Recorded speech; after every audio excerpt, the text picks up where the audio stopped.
guys, welcome back to Vertical Momentum. I'm your host, Richard Kaufman, also known as the Comeback Coach. Guys, as you know, I love to talk to winners. I love to talk I've had plenty of Hall of Famers on this show, but the best people I love to talk to that have the title father, husband. That's what in my opinion, a real Hall of Famer is. And this gentleman we're talking to is probably one of my favorite people in the world.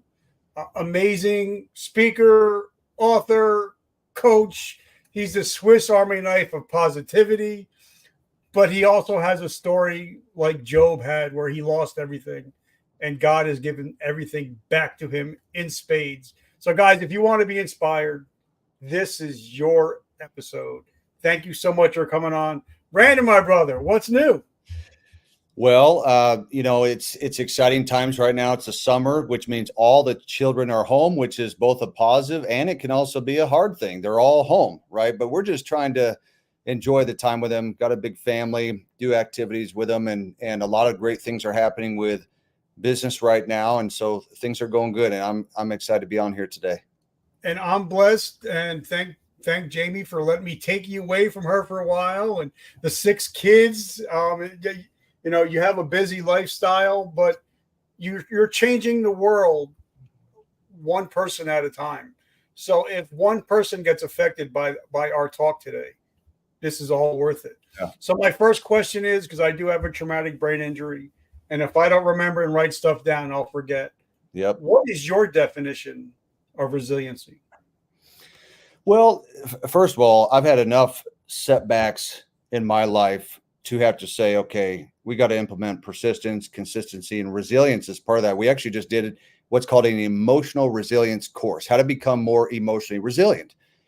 And basically it's this individual that no matter what the circumstance, no matter what the setbacks, no matter what the adversities, the trials and all that stuff, they just keep pressing forward. It takes me back to the Rocky Balboa quote. It's not how hard you can hit, it's about how hard you can get in, keep moving forward. That resilience, emotionally, physically, that ability to keep moving forward regardless of the challenges around you. And I've had those challenges. I've been resilient through both relationships, businesses going down, financial troubles. I just have this ability to just pop back up and go again. And I love it. That's why I think me and you will get along really well. And actually, you reminded me of my friend, Mr. Dave Lieberman. He's one of the NPC's biggest promoters, and you reminded me of him so much. So, but, let me ask you a question because, if people see you in your life now, got a beautiful marriage, you got a beautiful business, beautiful children, but your life hasn't always been sunshines, rainbows, Skittles, and unicorns. So take us back and let's hop in the DeLorean. Let's go way back. Tell us a little bit about where you come from. Yeah. Where did you grow up and how did you become such a force that you are today? So I grew up in upstate New York. My dad taught at Cornell University.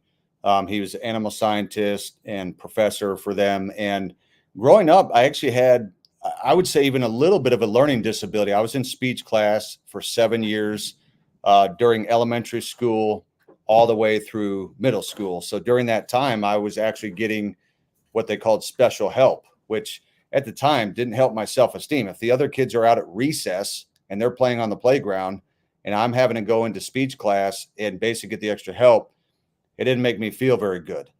And so I kind of struggled a little bit through school because of that. My self-image wasn't good enough. Like, I'm going to do well on this test. I did all the homework assignments, but I never did well in the test.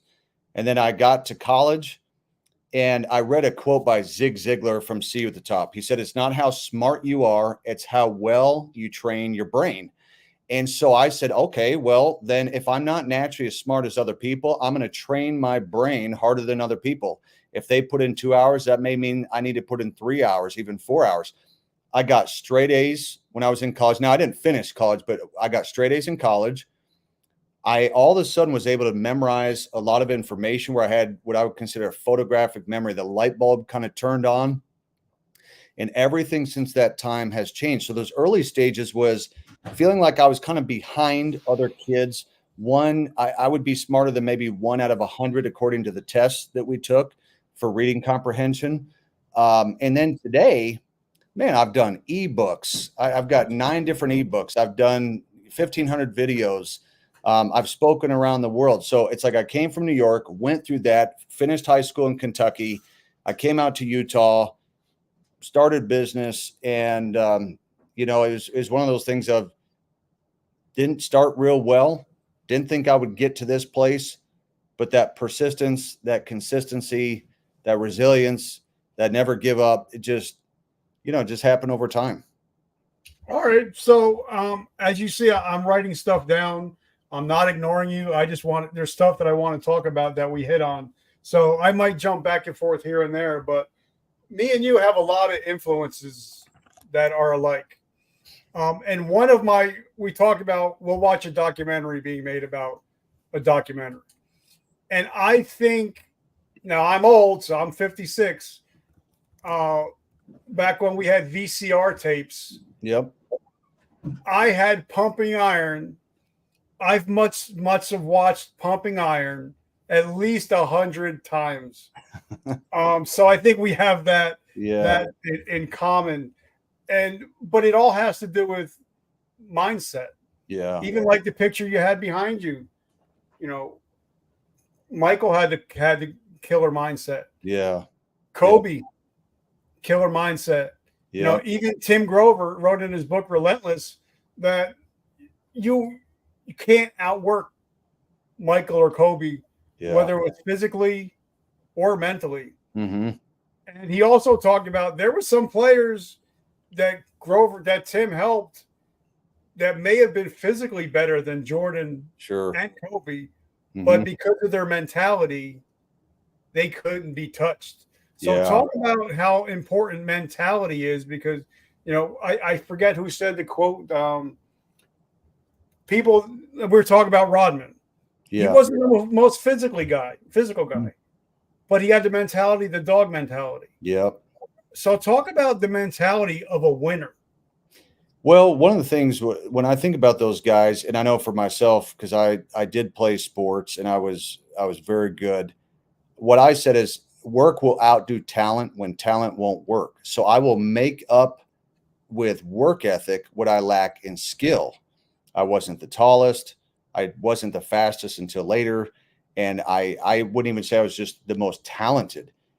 I made up with the work ethic. I did the same thing when I was in phone sales. I only had a job for 2 years. I haven't worked a job for literally this year, 20 years.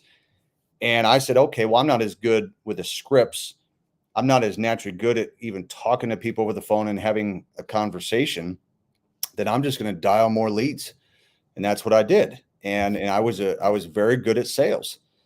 And so you think about the work ethic, the ones that come to mind is Michael Jordan, Kobe Bryant, Arnold Schwarzenegger, some of these guys that just have this killer mentality. So for myself, these are the people, the Rocky Balboas and stuff. These are the people that I followed growing up. I said, I want to be more like them, because again, like you said, with Tim Grover, it's not that those guys were the most talented. There may have been some that were even a little bit better, but because of that mindset, it's what made the difference. I say mindset over skill set. It's great to have all the skill sets, all the abilities in the world, but if you don't have the proper mindset, you will not be successful long term. I do trading for a living. You will not succeed with trading, no matter how good the strategy is, if you don't have the proper mindset. So it's made a huge difference in my life. So, I'm a big Tim Grover guy. I met him a couple times, talked to him a few times. And it's amazing how he'll get emotional when he'll remember, that one scene where Michael's sitting there crying, holding the title after he lost his dad.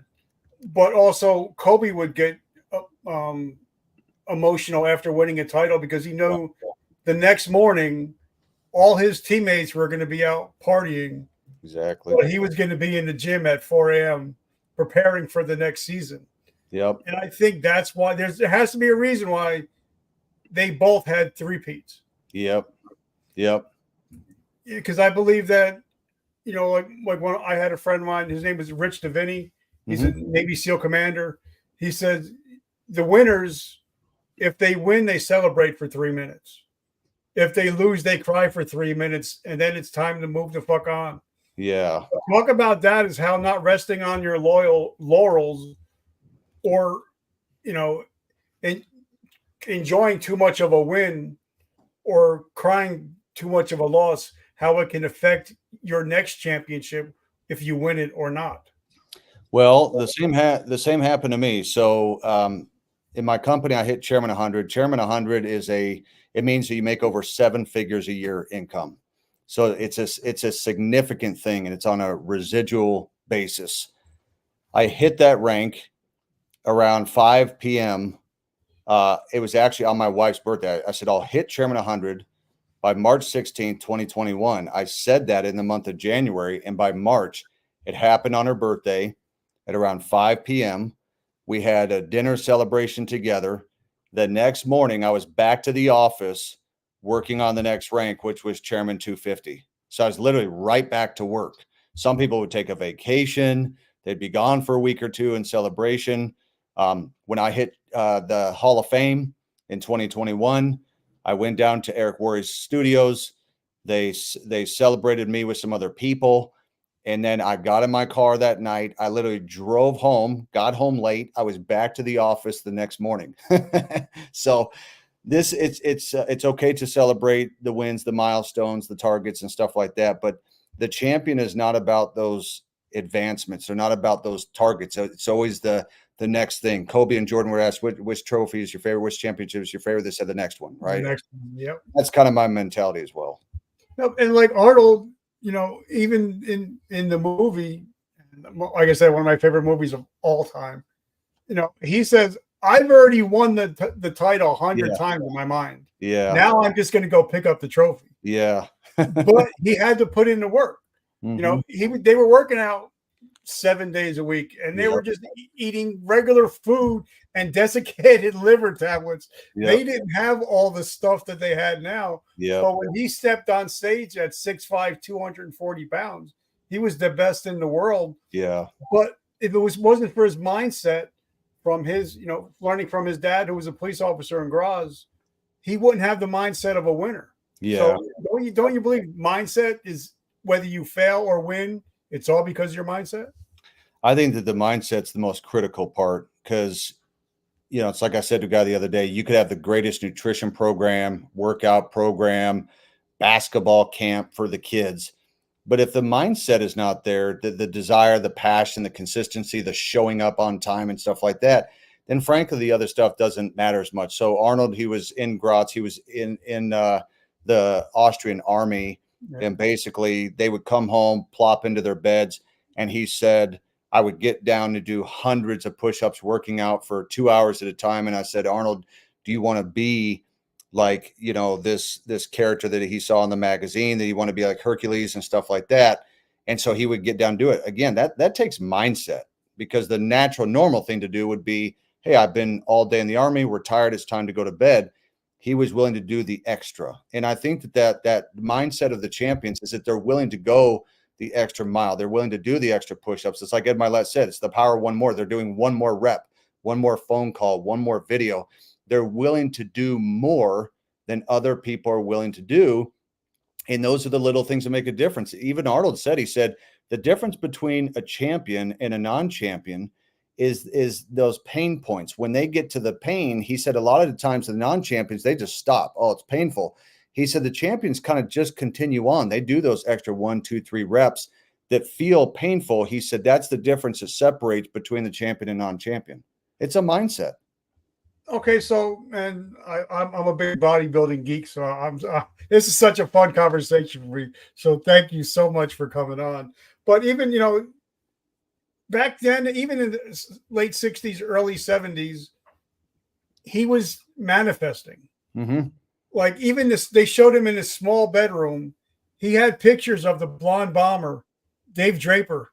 He had pictures of Steve Reeves up, and he would look at him for hours and think, well, I got to put this together like this and like that, So I believe manifestation, even Ed talks about, or Tim Ferriss, yep.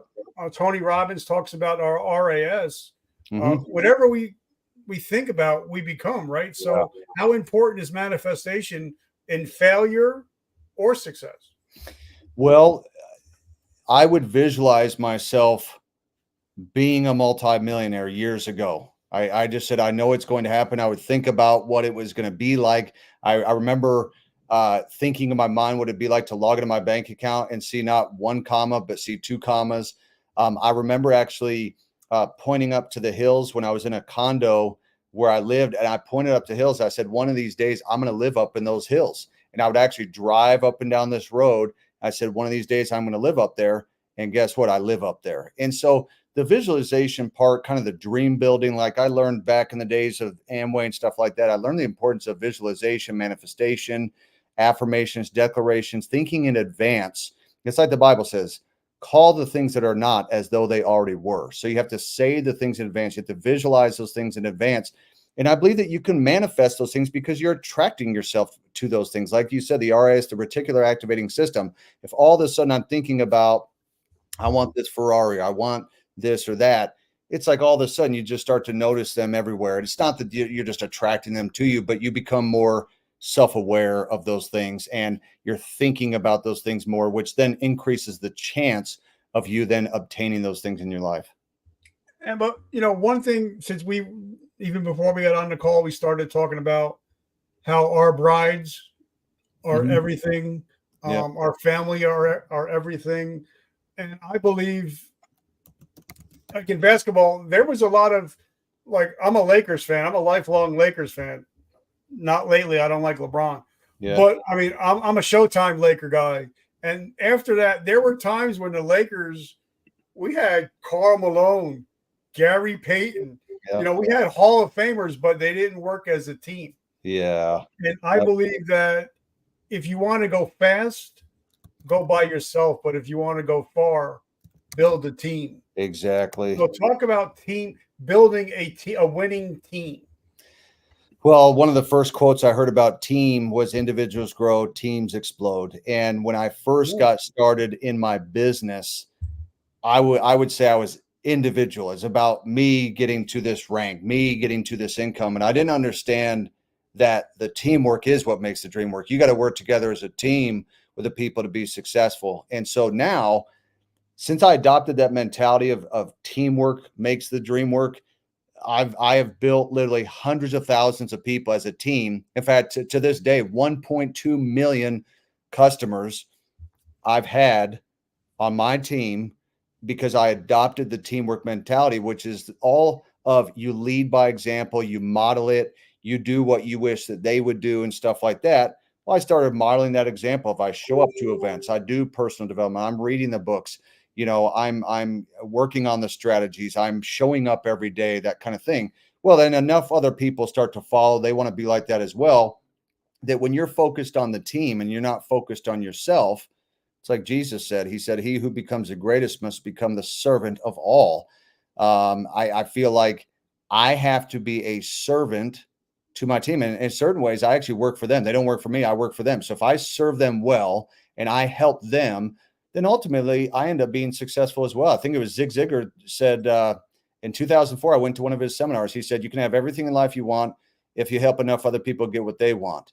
Yep. He who climbs highest helps another up. So I kind of got that in my spirit of, oh, well, if I just focus on taking care of God's people, God will take care of me. So I don't need to focus on my check, my rank, my success.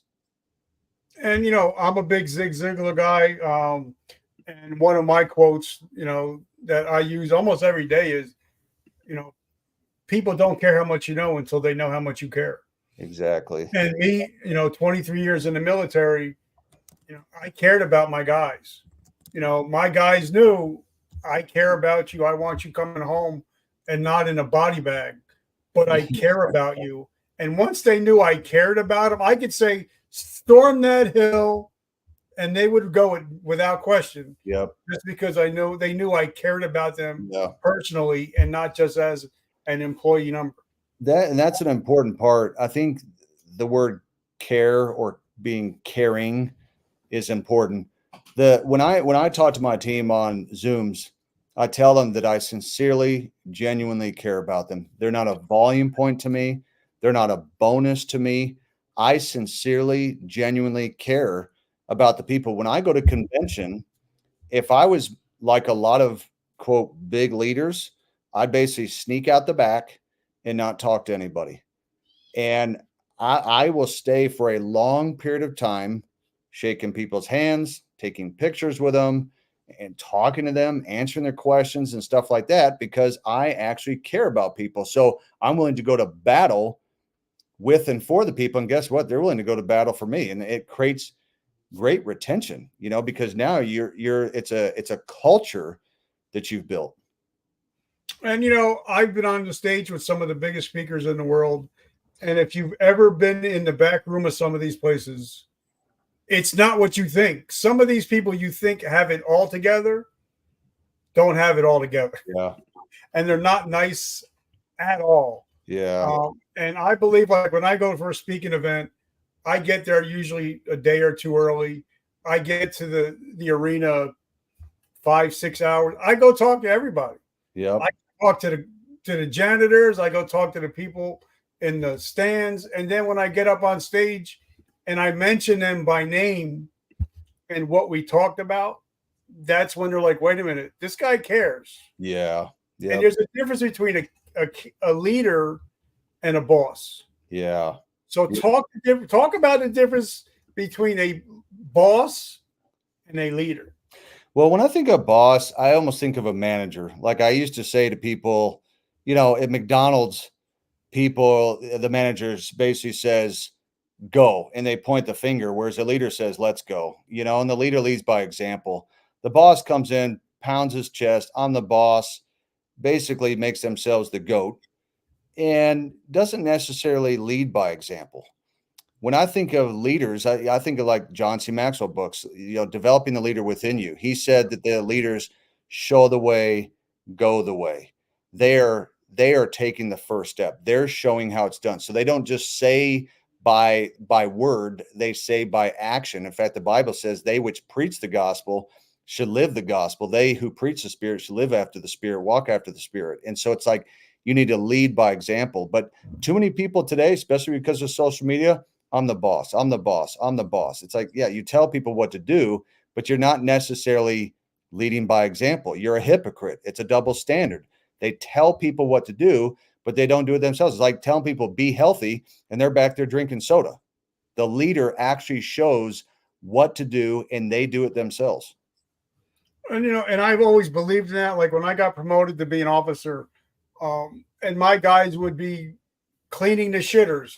Mm-hmm. I'm next to them cleaning the shitters. I'm next to them taking out the garbage. And they're like, Sarge, you don't have to. I'm like, I know I don't have to, but leaders lead from the front. Yeah. I can't lead from the back.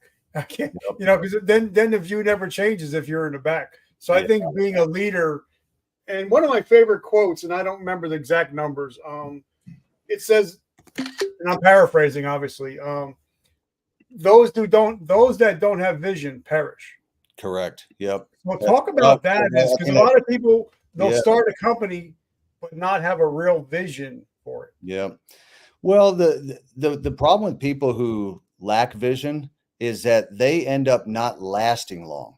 See, the vision, when I think of vision, I'm thinking like years down the road, decades down the road. Most people are thinking like weeks, the next paycheck, the next month, maybe even upwards of 3 to 6 months.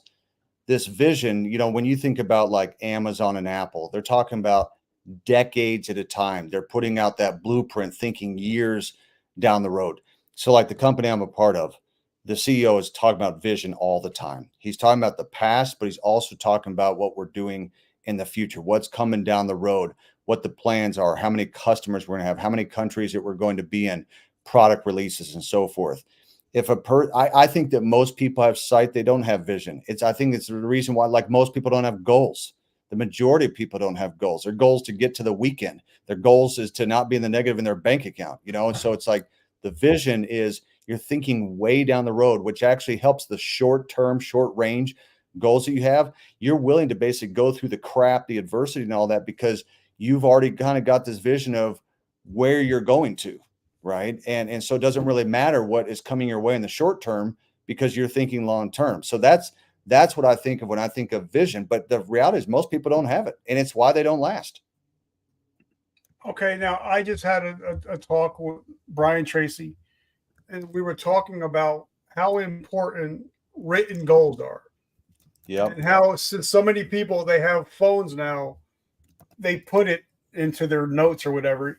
But he Right. was telling me, he's like, Rich, if you write, there's something magical about putting pen to Yeah. paper that makes it real, and that Yep. people that write their goals down are like 93% more likely to hit their goals if they write them down.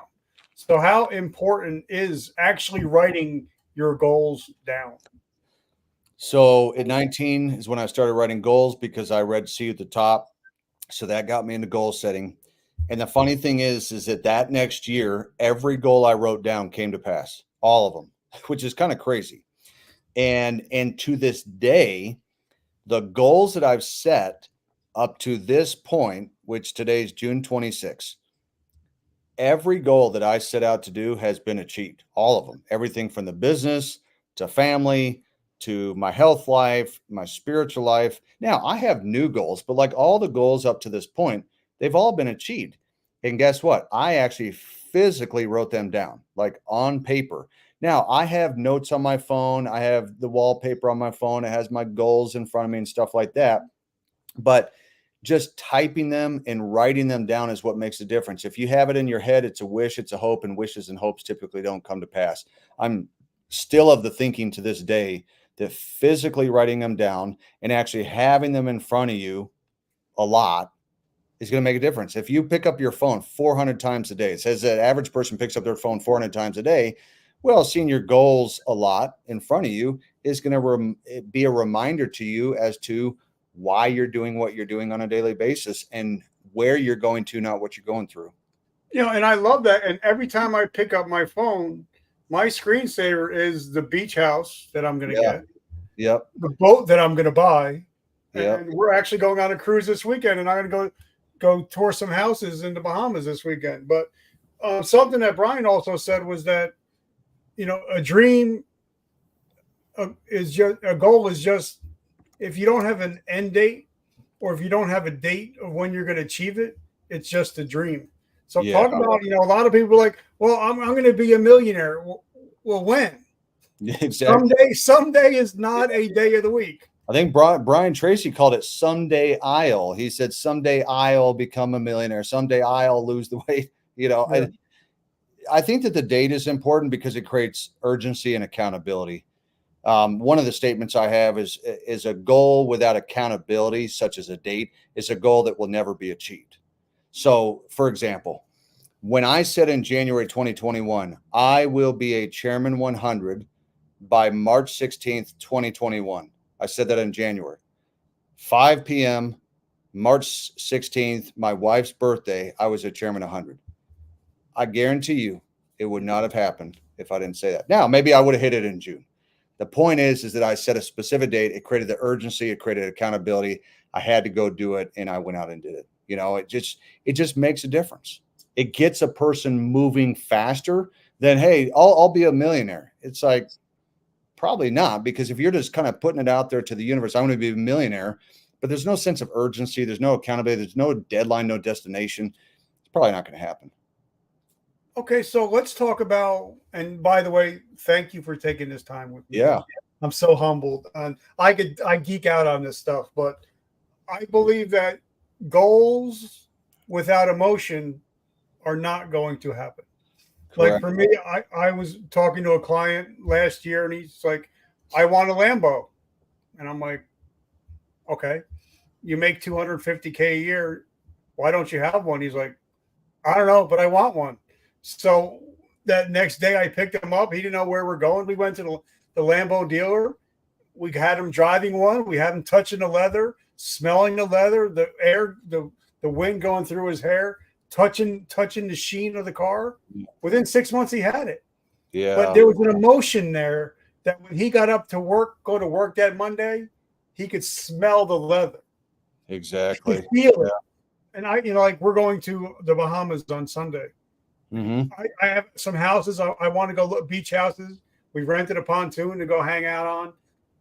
But those are the goals that when I get back, okay, I already walked in the beach house. I know Yep. which one I want, but now Yep. I can smell it. I can Yeah. touch the paint. So talk Exactly. about how important it is to get emotionally involved in your goals. The emotion is like the magnet, it pulls you. And I wanted a Corvette, so I drove a Corvette. I have a Corvette. I wanted the watch. I tried the other Corvette, the watch. I have it. The house I'm in today, when I saw the listing online, it did not pull me. When I went to the house and I walked in the home, within 5 minutes, I made an offer. So what I tell people is that if you want something really bad, you need to go taste, touch, smell. You need to be around it, because it kind of gets you emotionally charged to want to do it, to want to get it. And to me, that emotion part, I think of that as the magnet that pulls you to it. Because otherwise, if a person just says, I want a Lambo, but they haven't sat in one, they haven't driven one, when times get tough, this is what'll happen. Nah, I don't need it that much. I'm fine with my Camry. You see what I'm saying? But once they've been in one and they've driven it, it's like, man, I'm willing to do what it takes to get one of these. It's like now it's emotional for them. Now they have a better chance that one day, no matter if it takes 6 months or 6 years, that they may have one. And okay, so I want to sidetrack on something real quick because I'm a big gratitude guy. I wake up with gratitude and I go to bed with gratitude every day. So, Mm-hmm. like this morning, as we're getting prepared to come on, I'm wiping down my kitchen on the granite countertops, and I said, Lord, thank you. Thank Yep. you for the house you let me borrow. The word I'm using is borrow, because Yep. we know we don't own anything in this world. He lets Correct. us borrow it. Yep. So I say, thank you for the house I'm living in, but thank you for the beach house that's coming, Yeah. because you own it. And if you're my father and I know you own it all, if you let me borrow my house, you'll let me borrow the beach house. If you You let me know, borrow the Kia, you'll let me borrow the Corvette. As long as everything is a perspective, he owns it all. But if he owns it all and I'm an heir, I get the right to use it all, as long as I realize it's not mine, it's his. So talk about that. How if we're children of the King, we should not be living with a poor mindset or be living in squander. yeah. You know, it's funny that you mentioned that, because I actually resonate with it. I made a YouTube video one time, and basically it was talking about the law of attraction, and everyone says, just think about it and everything's going to come and materialize into my life. And I actually went just a little bit against it. And basically what I said is, I do things according to his will for my life, not mine. He said, is your will, not my will. And so I adopted this mentality of, I'm grateful for what I have now. All right. And I'm excited about the future. So, like the Apostle Paul said, with all things I do, I remain content. So, like, I'm grateful for what I have right now, but I'm also excited about the future. So, Heavenly Father, this is a desire of my heart. So, you think about like Think and Grow Rich, and then you're talking about his will. This is my desire. This is something that I really want. If it is your will for me to have this beach house or this car to travel to this place, then amazing. If it's not your will, then I'm good with that. I'm grateful and excited anyway. And so that way it's like I don't have to become frustrated, because I've put it out there. I've said the desire of my heart, and at the end of the day, it's his will for my life. And to me, it releases the stress, it releases the pressure. And I think it makes us realize too, is that, like you said, these things aren't ours anyway. We are essentially renting our places here on the earth. And I just want to do his will. And if these things are a part of it, that can be a part of my life, and it's not going to lead me down a road to destruction, to sin, to wickedness and stuff like that, to materialism, to worldliness, to vanity, to pride, then great. And in my mind, I think like I'm going to personally be on 300 podcasts this year. I'm Mm-hmm. recording over 400 podcasts this year. Wow. But if Wow. I say, listen, when I'm taking pictures in the Bahamas and I'm saying it's all the glory goes to him. It's Mm-hmm. not me, it's him. then Yep. I'm able to spread the message because it's, wait a minute, this guy's, a top rated podcaster, number one best selling author, but he's only a ninth grade dropout. Maybe it's not him. Maybe it's who made him. Yeah. Yep. You know what I If mean? God did it for him, he can do it for them. Yep. So let's talk about, because for me, and hopefully, since we've talked today, we can build a generational relationship. I'm a relationship guy. I believe everything is relationships. Yep. And I've been in the self-help space a long time, self-development. And I see a lot of people, they try to take care of everybody, but then the people in their own house are struggling. Exactly. Like for me, my wife came to me one day crying at the kitchen table. I'm like, what's the matter? She's like, you help everybody else, but you're not helping the one that looks across from you at the kitchen table. Yeah. So that's when I was like, okay, well then, if I'm going to change the world, it has to start from my kitchen table out instead of out to my kitchen table. So talk about taking care of the relationships, your small inner circle, and then work your way out instead of followers and all this other stuff that's out there. Well, it's kind of like Matthew 6:33, seek ye first the kingdom of God, right? And so I think of your family is number one. And I realize not everyone has a family or a partner or kids or whatever, but for most people, like your family is number one. They're going to be with you a heck of a lot longer than most of these people that you're associated with, all the followers, all the influencers. They do come and go.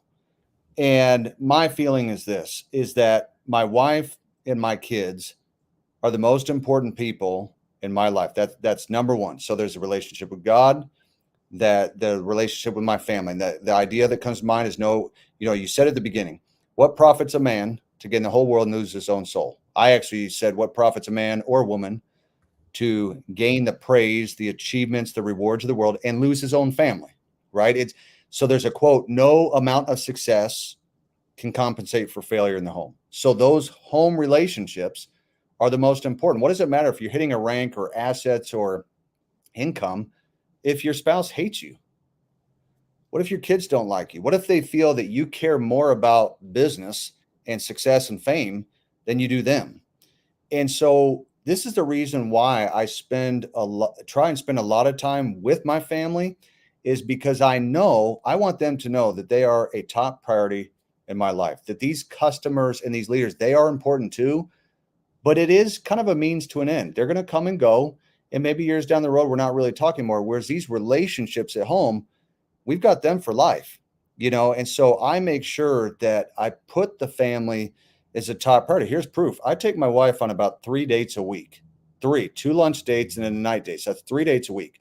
I take my kids for the last almost 14 years now. I take them on dates every single week. I typically take 2 at a time because I have 6. That means that 5 or 6 nights out of the week, I'm on a date. That's a lot. That's a lot of dates. But I know that it will be worth it, because years down the road, what will they remember? Will they remember Dad was a chairman 100? No. Will they remember the trophies? No. Will they know the bank balance? No. What they'll remember is my dad cared for me. My wife will know my husband showed through action he cared about me and made me a priority. And that's something that really hits hard with me. I grew up in an abused household without a father. And every morning when I wake up and my daughter's at the kitchen table eating breakfast, I go kiss my daughter on the forehead, and I tell her, I love you and you're beautiful. My boy is 22. My other boy is 19. They always come up and hug and kiss me and tell me they love me. And for me, that's winning in life. For me, that's winning. That's the Hall of Fame. I mean, it's greater than any trophy and all that stuff. In fact, my dad said something, because you mentioned this, I think it's really important. And I know he had said it before. My dad's a very spiritual person. And he said yesterday, and I'm going to try and use his exact words. He said, he's giving a lesson on Sunday in church. And this is what he said. He said, the greatest accomplishment of my life is that I am a son of Jesus Christ. And I thought, that's pretty freaking awesome. I'd never really even thought of it that way. He said, I get to be his child, his son. He said, what greater thing can I ask for? So when you think about this is the stuff that's deep rooted. This is the stuff that is long lasting, right? This is the stuff that you think years down the road. This is investment, and it takes time. Time equals care. And I'm glad that we're talking about this, because frankly, a lot of people don't talk about these things. They talk about the worldly things, the vanity, the accomplishments. All of those things are great, but the reality is it is a means to an end. Is how did he treat me? How did he care about people? Did he think about me? Did he text me? Did he reach out to me? I mean, this is the stuff that people remember, how you make them feel. And, and I believe that, like, when I'm long gone, I want my kids to remember Daddy always would kiss Mommy. Daddy may walk by her and just give her a kiss just because he loves her. And I think when my daughter finally finds a mate, she's going to realize, well, my father looked at me as his angel. I'm not going to expect anything less than the way my father treated me.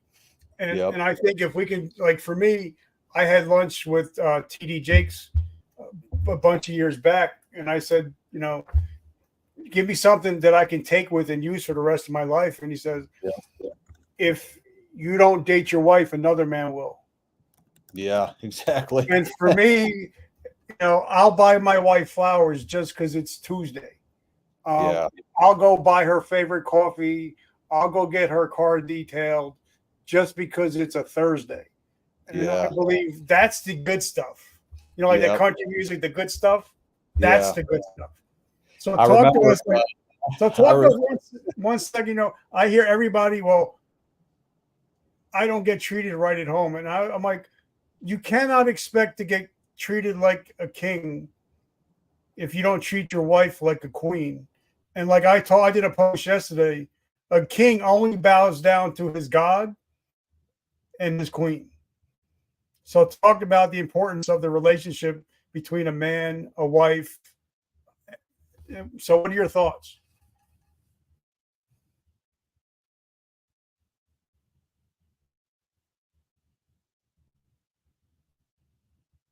I don't know if we got locked up. So maybe you kicked off for a second, but hopefully he's going to hop back on, guys. But I think this is the important stuff. I think that for me, hold on, let me get back on there. And I know for Brandon, his bride is the major part of the winning equation. Mm-hmm. So talk to us about the relationship, because I think you cannot be successful in the boardroom if you're not successful in the bedroom. It's true. One of the statements I've made is my greatest success in life is my wife marrying me, because the reality is business success. There's all these different successes, but at the end of the day, which one matters the most? If you are not having a good relationship at home, I don't even know how it's hard to feel peace in your life. Because if the foundation part of your life is not going well, it is really difficult to feel peace in the other areas of your life. And so I'm putting a lot of effort to make my wife feel like the queen. One thing I was saying before we had a glitch is that I call my wife during the day. I'd text her, hey, I'd love to bring you home some dinner. Where would you like me to go? I go and grab her dinner, right? Just things, spontaneous things out of the blue that make her feel what? Cared for. People want to be cared for. There's plenty of people that love each other that still get divorced. I'm talking about the care part. The caring part is I think about you, and here's the evidence that I'm thinking about you, is they actually go and do something. And one thing, because I've been around a lot of guys, and you'll never, there's no person ever alive that can say Richard ever talked bad about his bride. I Yeah. will never, ever say anything negative about my wife Mm-hmm. in public or in private. Because for me, first of all, I made that choice to marry her. So if I say anything stupid, I'm the stupid one. But Yeah, still, it actually comes back on you if you think about it. It's like, well, remember, we're the ones who made the decision here. yeah. And I think it comes back, because I believe that what you appreciate appreciates. Yeah, I agree. Whether it's in public or in private, people will know. Well, he never says anything about her, so he must really, really love her. Yeah. Yep. All right, so let's talk about success and about money now, because um, I was playing poker one night with a billionaire. He owns the largest timeshare company in Florida, and as we're talking, I said, Rich, what makes you any different from the server that just picked up your dirty drinks? And he thought, and he's like, it's our vocabulary. Mm-hmm.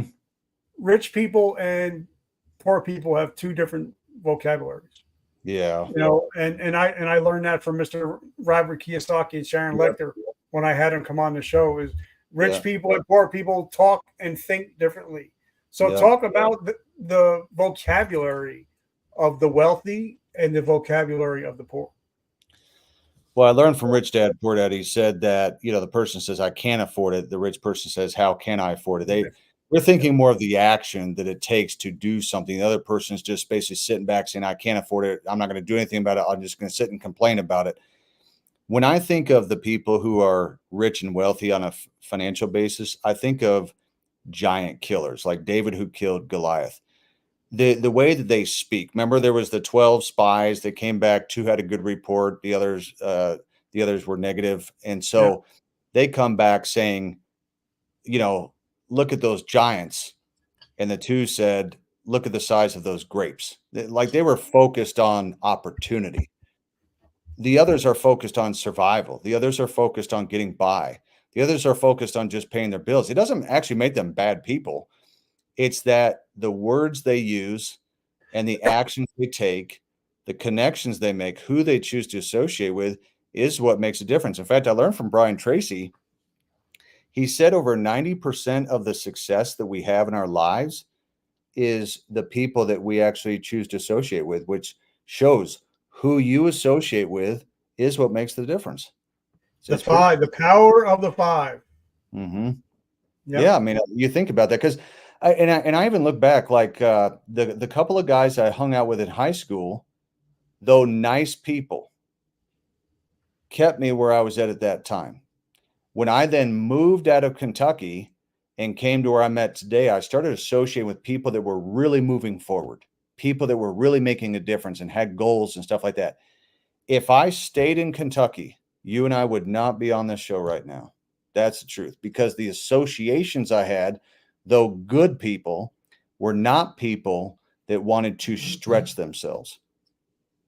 Okay, so let's talk about it, because once I started getting into personal development again, because I found an old videotape of Tony Robbins, Awaken the Giant Within, and I started really digging in, and then I started finding Ed Milet and Tim Ferriss, and then I'm like, then Napoleon Hill, and I'm like, well, who did Napoleon learn from?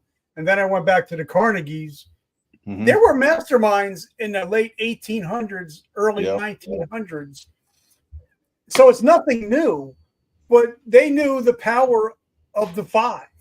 Yeah. And even back then, if you were the electric company, you were in a mastermind with the coal company, with the liquor companies, you were part of a mastermind.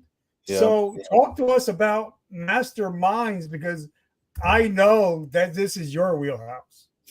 Well, I've been part of a mastermind now for about 15 years. It's basically a group of people that we talk. We're in groups, we associate, we hop on Zoom calls, we talk about ideas. There's innovation, there's creation.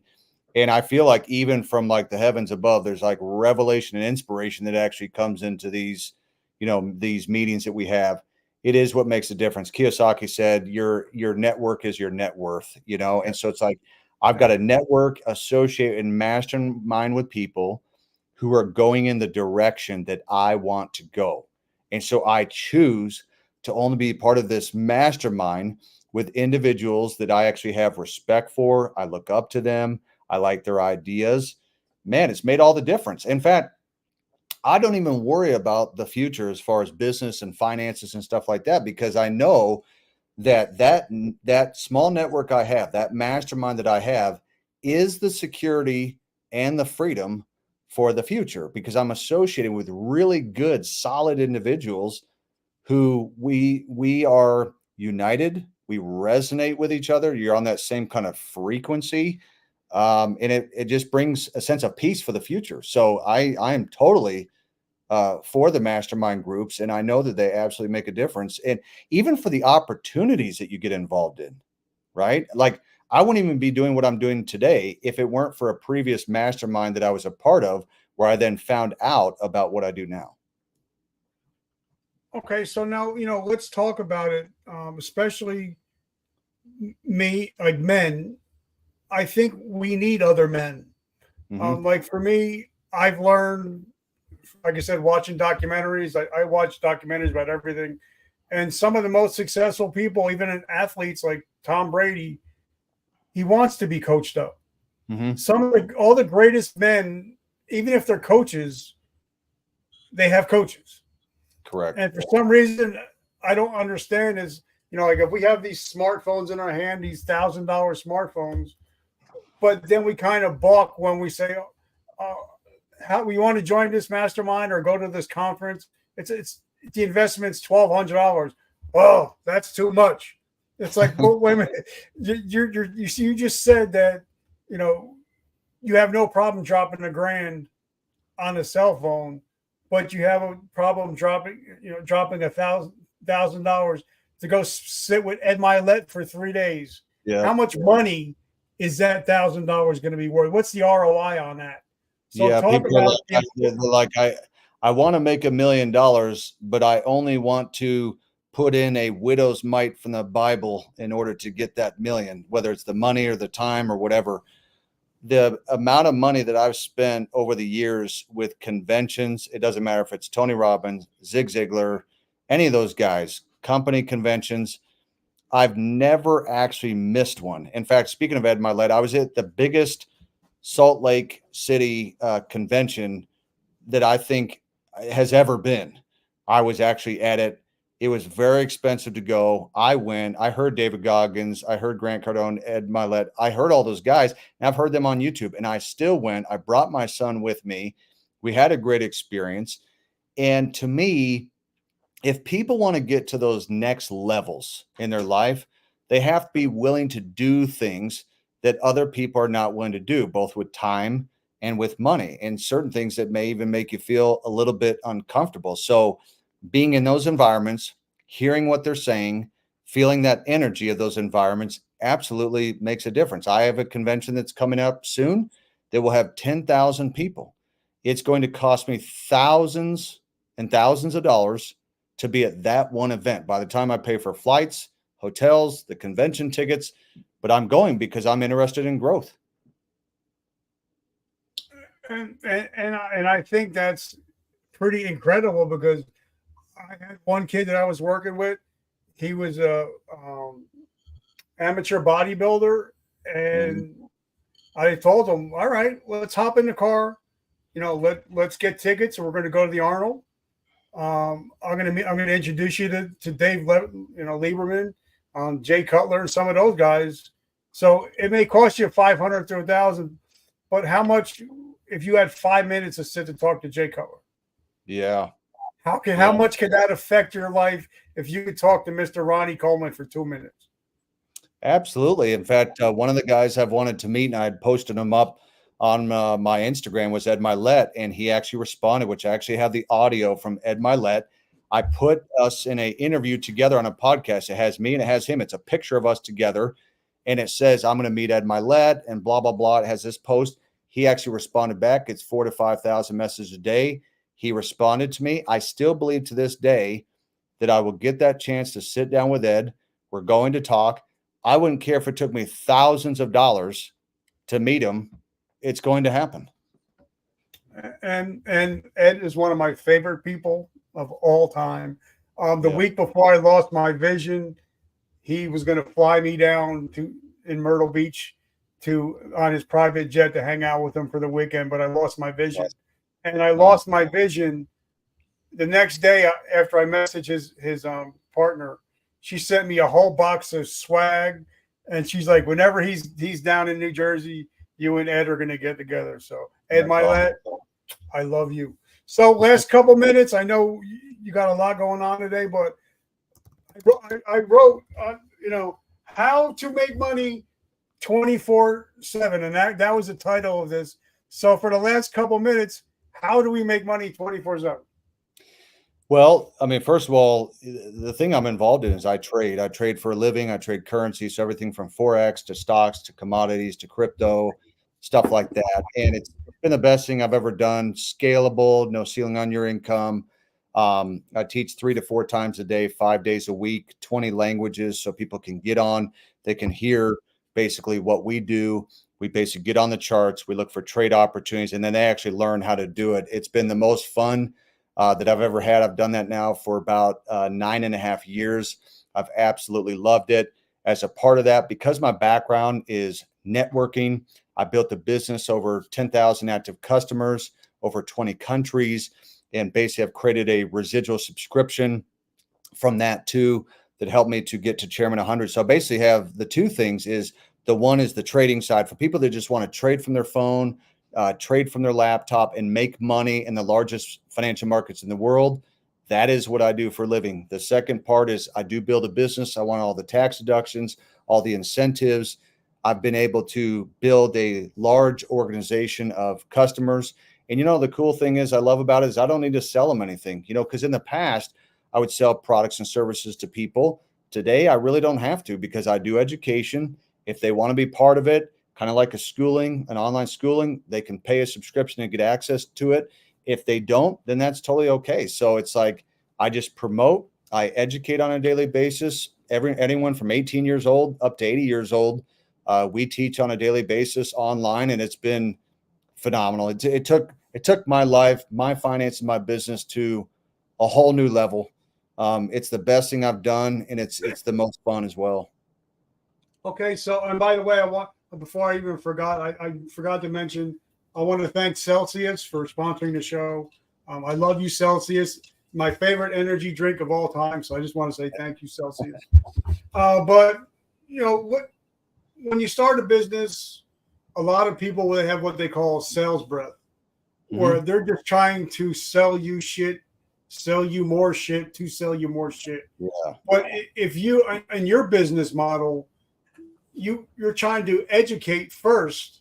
Yeah. And then if it's for you, come and join us. Where a lot of people would do the opposite. Well, come and join us, and then we'll educate you. Like I had Gary V and his guys come on, and I was like, he's like, I give most of my shit away for free. Yeah. He's like, but there's a reason why that people are going to show up and have me to do it for them, because 93% of people that ever go to Gary V or Tony Robbins are never going to act upon it. Correct. Yep. So talk about how important education is, then selling, instead of trying to sell and then educate. Well, I had to switch my mindset, because before it was kind of selling the upfront. It's almost like this, like, hey, you need to buy my drink, right? This is a sparkling ice drink. It costs $4, and this is why you need to buy it. I love that. That's one of my favorite drinks. The blackberry. Yeah. Oh my God, I love the blackberry. And I am going to sell your audience. These are literally $1. It's like for $1, and it actually doesn't have caffeine. It has no caffeine. Yeah. It's actually a great drink. It kind of got me off of, I was, the Bang energy drinks and stuff like that. I knew that, okay, maybe at some point my heart might not do too good if I keep drinking these every day. So I started getting on, the sparkling ice and lots of water and stuff like that. But anyway, I was more into selling the products up front. Today, it's let's offer you free education. Let's teach them this. And if they have desire and they want to be a part of our community or culture and stuff like that, then we have some tools that they can purchase as a part of the monthly subscription. And that's the approach, is come check it out. We give them a sneak peek. In fact, one of the communities that we have, they get a 7-day free trial. They can come try it out for 7 days to basically get on a webinar every day just to see how it is. We educate them, and they'll actually take that value, and now they understand, oh, okay, this is how it works. They could actually go off on their own if they want to and try and continue, or at that point, they can subscribe to our services, which is the education where we teach each day. Then they get access to the tools that will help them to make money in the market. So that's it. It was a switch about 8-9 years ago that I had to change. Today, it's education. The education has a lot of value, and I don't have to pitch or sell anybody anything, which I really enjoy. Well, I've been following you. I'm following you on every single social media channel that you're available on. But something is, you get people emotionally involved. Mm-hmm. You're not, I forget who even said it, that you're helping sell the dream. Mm-hmm. It's the sizzle that sells the steak. Yeah. But, if somebody you can give me a car, and I'm not a mechanic at all, but if you put a Lambo in front of me and say, well, it has this many cylinders, and I'm like, okay, does it go fast? Does it look good? Then I'll buy. But I think so many people, they try to push everything that it does instead of the reason that the person should want to purchase it. Correct. Yep. So talk about that a little bit, about helping people get to where they want to go in their mind. Because if I'm not emotionally involved in something, I'm probably not going to pull out my credit card. Facts tell, stories sell. That's a lot of what people have said over the years. I actually do resonate with that, because the stories is what gets people to make the decision. The reason why I do the types of videos that I do online on YouTube and Instagram Reels and stuff, I do very short videos where they're 20 to 30 seconds with kind of a thought, is I know that if I can get people the first thing is I'm trying to offer value. I'm trying to educate them on a topic as quickly as possible. But I also want them to feel the emotion behind it. That's why when they see me do videos, I have a lot of energy in my videos. It's because I know that my energy and passion is more important than the content itself. They say, wow, that guy seems pretty fired up about life. I want to feel fired up about life. So it's content with also the passion that I really think helps engage people in making a decision. It's not the facts. It's not all the science behind it, though that's nice. There's an emotion behind it that helps people make decisions. Okay, so now this is a teaching podcast. So one of the last questions I have is, today is June 26, 2024. What would be your top 3 pieces of advice if somebody would want to start a business today? Well, first of all, the biggest thing, like I even tell people that first come in, is they absolutely must do personal development, because all the stuff after that, we can give them all the tools and all the strategies. If they don't have the books, the mindset, Secrets to the Millionaire Mind, all that kind of stuff, the books and audios, they probably won't stick to it long term. So if you're going to start a business, personal development is key. Number 2 thing is, I would say, is they got to have some kind of capital, because if they don't, they're not going to last. Like with what I do, people just want to get in, they want to get rich within a couple of weeks. And I tell them it's not going to happen. They're going to have to practice first. They're going to have a demo account to practice, which also means the patience part. So the mindset, they need to have some capital. And then the third thing is, it's important to have good people to work with that are going to help you. So every business is a little bit different, but I know for like what I do, having some solid individuals within my network is going to give a better chance of the business ultimately being successful than if I'm just on my own. I need the right mindset. I need to have some capital. Like with what I do, you don't need a lot of capital. You just need some. And the third thing is, I need to make sure that I start to kind of network with people that are actually moving in a positive direction, because they are the greatest determining factor in you being successful, is those people. Now, you may watch this right now and say, but Brandon, what if I don't have a network? What if I don't really have anybody around me? Well, sometimes it's finding people then. It's finding that network. Sometimes you have to join a group or a community, say, okay, if I don't have one right now, I've got to get new friends. I've got to get new associates. I've got to find groups online that I can get into, network with these people, and then somehow I can be a part of their business. Even if it's not your very own business, I can be part of their business so that I can feel like I'm in business for myself too. And now I'm networking with successful people. So that's one way to approach it as well. If you feel like that right now, you don't really have a good network. So those three bits, the mindset part, so personal development, some capital. I think Kiyosaki said the average business takes 73,000 to start. It depends on the kind of business. And number three is you got to have a network of people that you can work with. The longevity of the business can be much greater if you're working with some people that have the right, mindset about entrepreneurship and stuff.